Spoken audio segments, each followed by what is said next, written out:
Hi, my name's Isaac, and this is a brand new Dodge Challenger Scatpack, and today I'm gonna review it for you guys.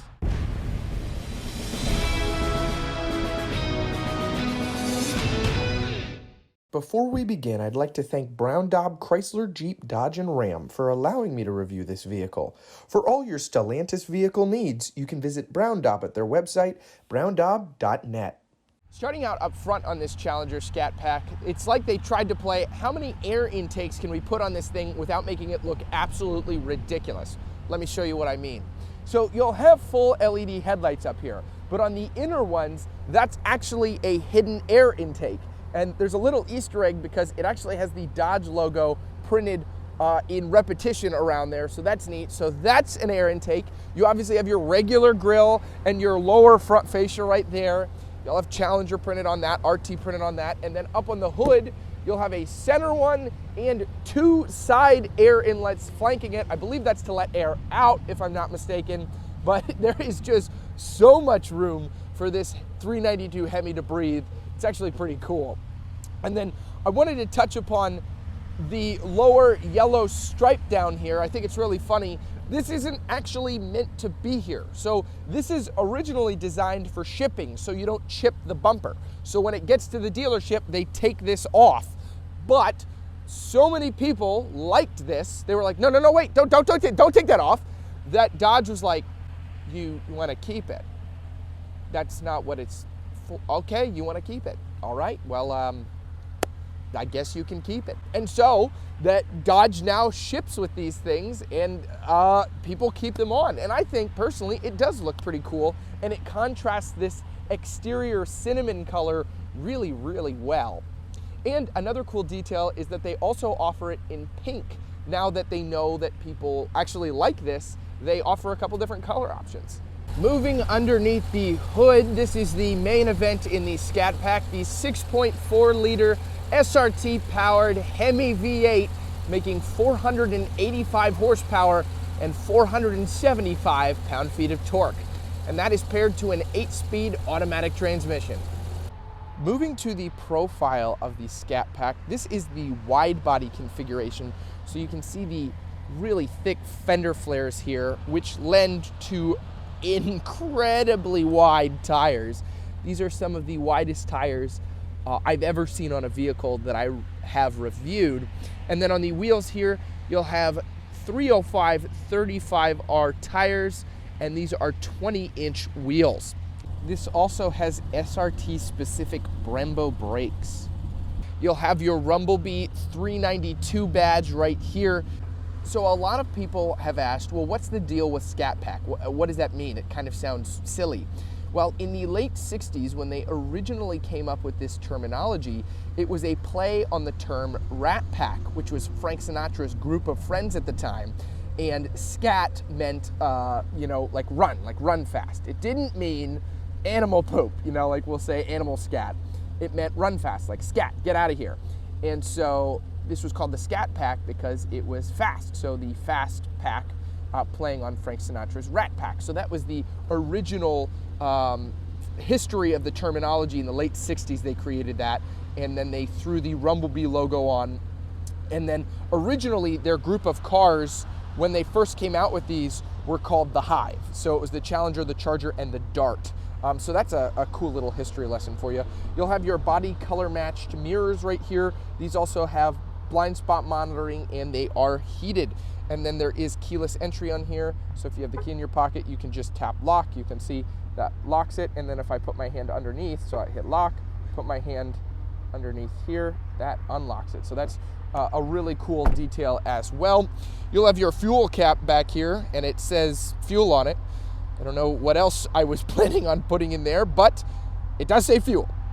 And then moving to the rear, you'll have a little rear spoiler back here that's blacked out, and then that will have the Scatpack logo on it with the Rumblebee again, and then you'll have your backup camera incorporated right here, and your Dodge badge and your tail lights.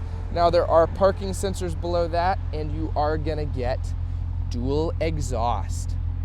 Before we fully move into the interior, I just wanted to touch upon the key fob really quick. In addition to lock, unlock, and panic, you'll also be able to double tap to open up your trunk, which is really nice. And you have a lot of space back here, like a ton. And you, of course, also have the ability to remote start it.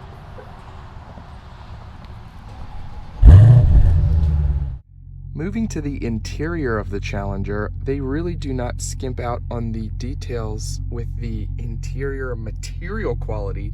You'll have this really nice leather heated steering wheel.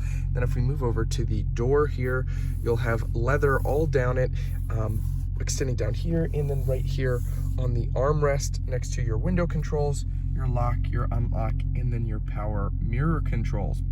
You have your automatic seat adjustment settings right there, because these are power seats, and those are like the memory settings. And then down here, you'll have your lighting controls and your trunk popper. The really nice leather texturing continues up here, though I don't think this is real leather up here. I think this is some sort of fake material. It's about as genuine as Milli Vanilli, but it still does look really nice. And then down here on the climate vent, you'll get a 392 badge and the Super B. And then if we move here to the infotainment system, it's Dodge's pretty standard 8-inch, though it is very quick, very responsive. One thing I'm not a huge fan of is that all the heated seat and heated steering wheel controls are in the touchscreen. They're not physical buttons present here. I do really wish that there was physical buttons for those. It would just make it a little bit easier instead of having to go into the climate control menu to change all of those things. Though you do have navigation right here, and then this of course does have Apple CarPlay and Android Auto. So those are really nice features to have. Very spiffy, very quick Uconnect system. I've always really liked the Uconnect system minus the heated seat option, but I think it's really fast, really responsive, and it's one of the best in the industry. Speaking of screens, we move over here to the gauge cluster screen.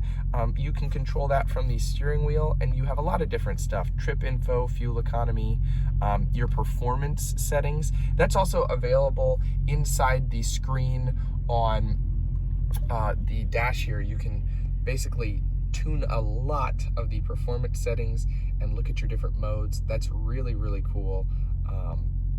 This basically offers a lot of options when it comes to performance, which is really awesome. As you can see, it even says performance there. But then of course you can check PSI, your digital speedometer, speed warning. You would manually put a maximum speed into the computer, and then it would tell you if you were exceeding that. But there is a lot of stuff to like in here, which is really nice. Then moving down here, you'll have your controls down here, your drive modes, your launch control, your parking sensors, and your traction control, as well as your shifter.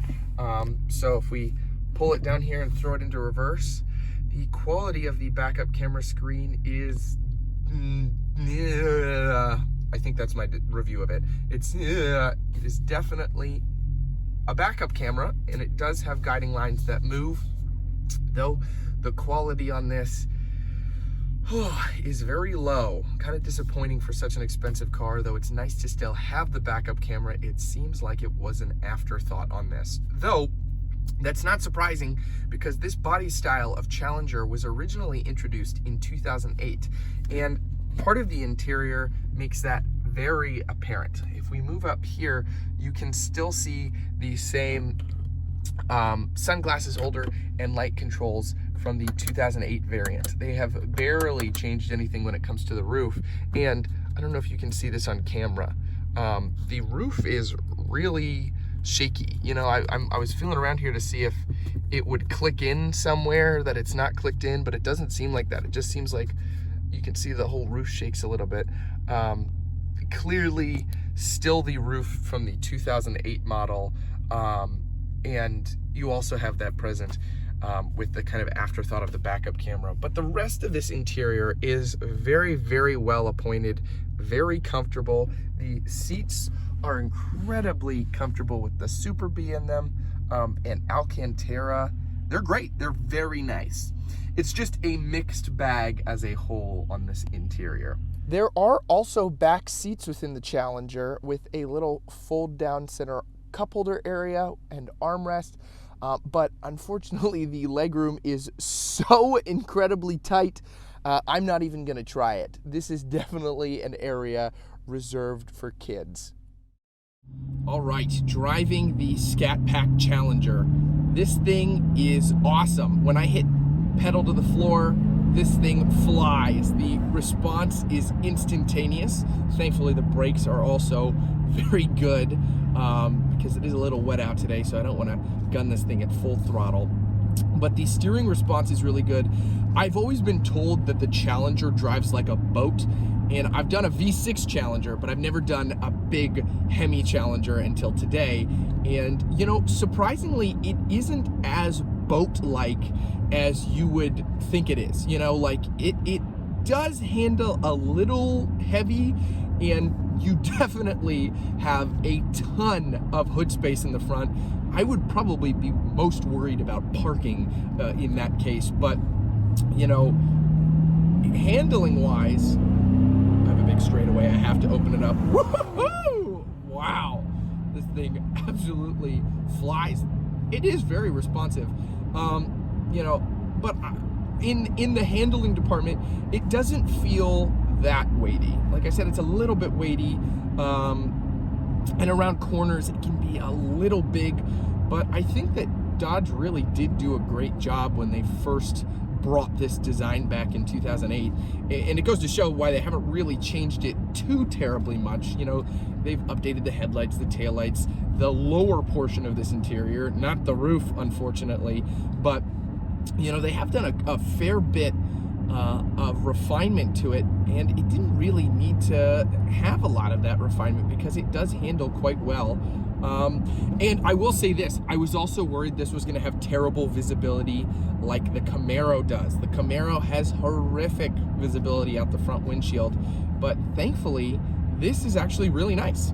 It is a wider windshield than the Camaro, and I don't feel like I'm cramped or I have a really claustrophobic view, so I am really appreciative of that in the driving dynamics. So that's pretty much going to wrap up my driving impressions of this.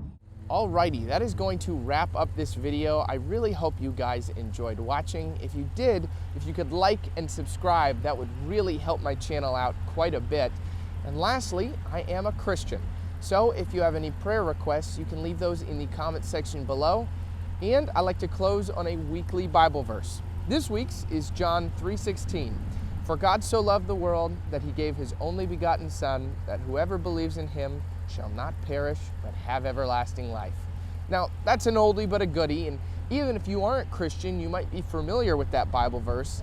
Context around that is basically telling us why God sent his Son, because he loves us. He wants us to have a relationship with him where we attain everlasting life. You know, he wants that for us. He doesn't hate us. He doesn't despise us. We were created by him, and he wants to have that. But we have to be the ones that are willing to come to him and believe in him. And that can be a hiccup for a lot of people sometimes.